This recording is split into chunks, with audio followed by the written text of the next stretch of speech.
આગળ આપણે જે જન્મ કુંડલી જોઈ હતી અને એની અંદર આપણે વિદેશ ગમનનો કે પરદેશ ગમનનો યોગ જે બતાવેલો હતો એ જ જન્મ કુંડલી જે વ્યક્તિની છે એ વ્યક્તિનો જ ફરીથી પ્રશ્ન છે કે જો પરદેશ ગમનનો યોગ એ મારી જન્મ કુંડલીમાં નથી બનતો તો મારે આજીવિકા હેતુ ધંધો કરવો કે નોકરી કરવી એ બાબતનું મને માર્ગદર્શન આપજો.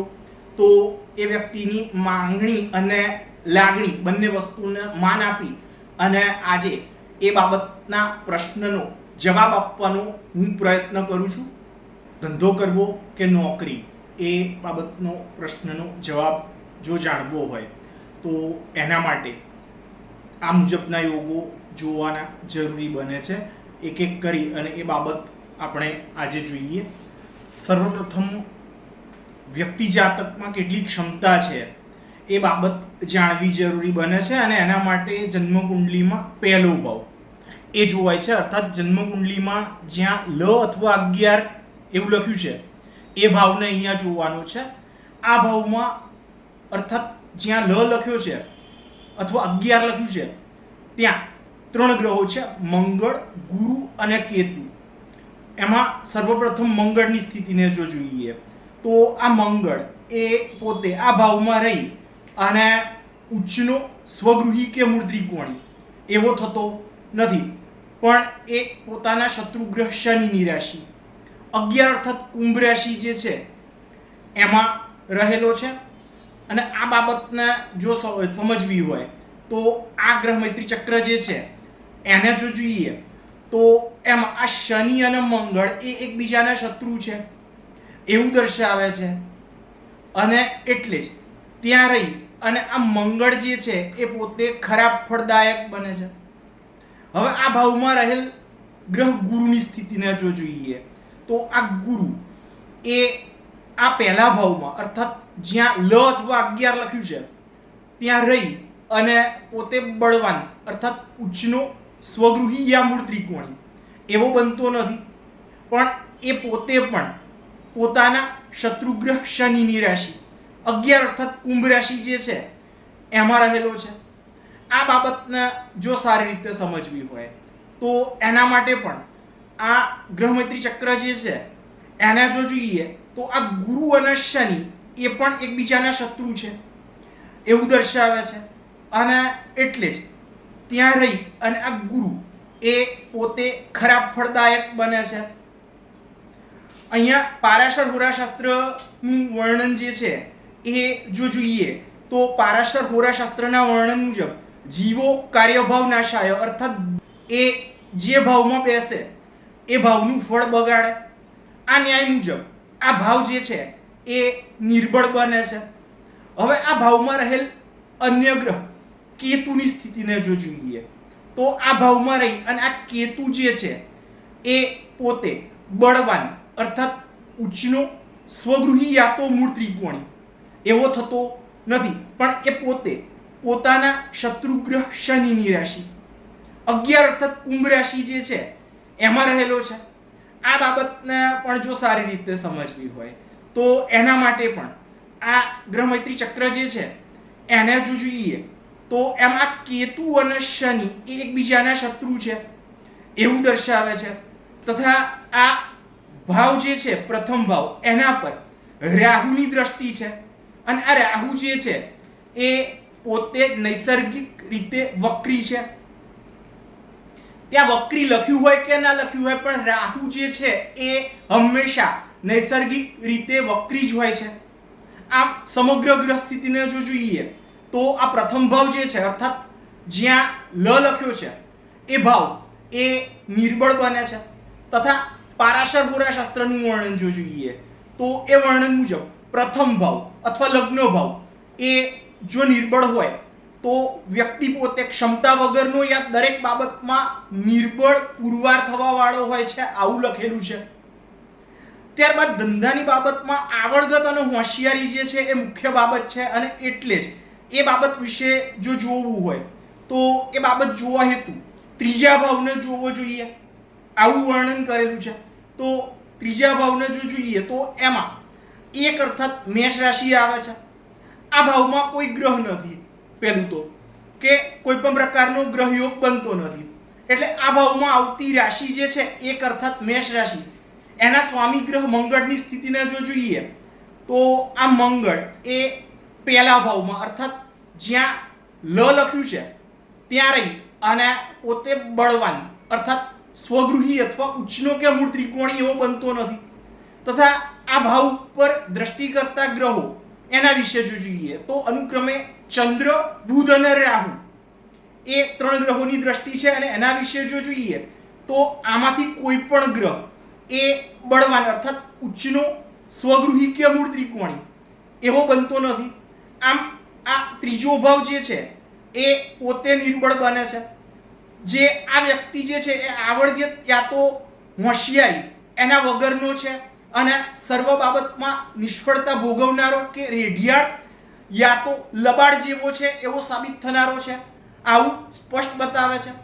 ધંધામાં બીજી બાબત જે છે એ છે સાહસ અને પરાક્રમ, અને એ બાબત મહત્વની છે.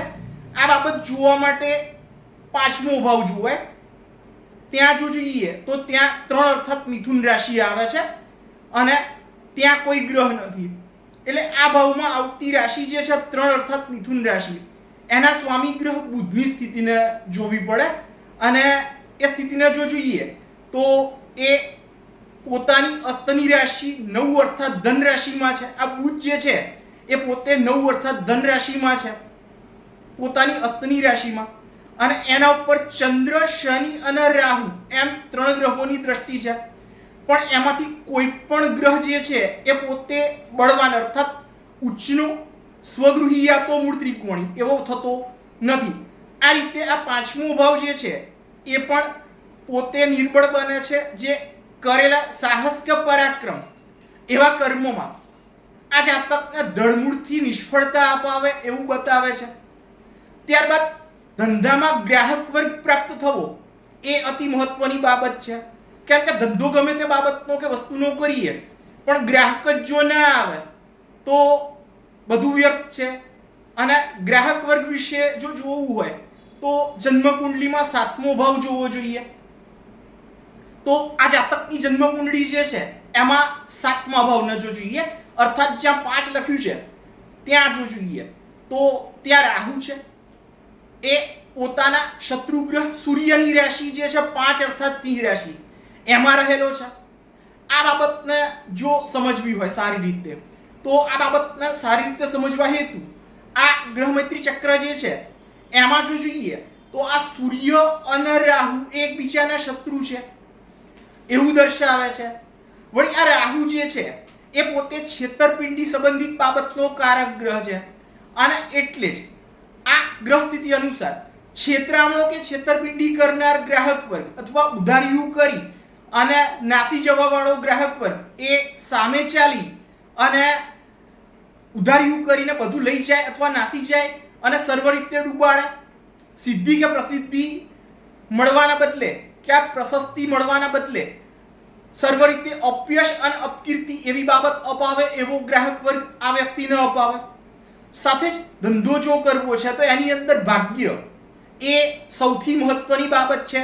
કેમ કે શાસ્ત્રનું વર્ણન જોઈએ તો જીવનમાં દરેક બાબત એ વ્યક્તિના પોતાના ભાગ્યના આધારે જ પ્રાપ્ત થાય છે.